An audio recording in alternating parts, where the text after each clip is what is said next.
aleluia.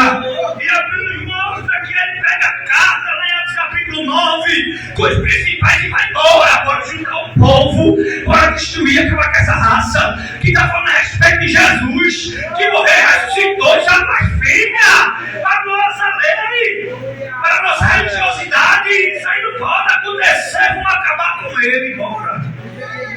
E lá no caminho de Damasco, quando ele vai afoito, prepotente, presunçoso, para acabar com todo mundo, o clarão aparece. E uma voz, a voz da glória, brada no caminho de Damasco. Porque diante desta voz, não há como ficar em pé, não há como ficar parado, não sei se dobrar.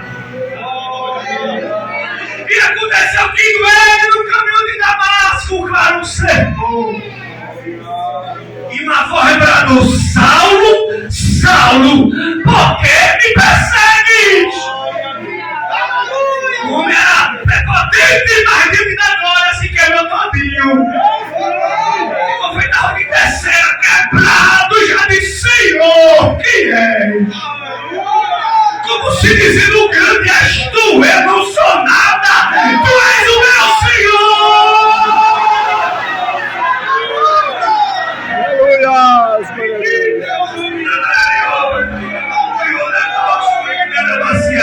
Se preparem, Jesus vai marcar encontros. E diante desse encontro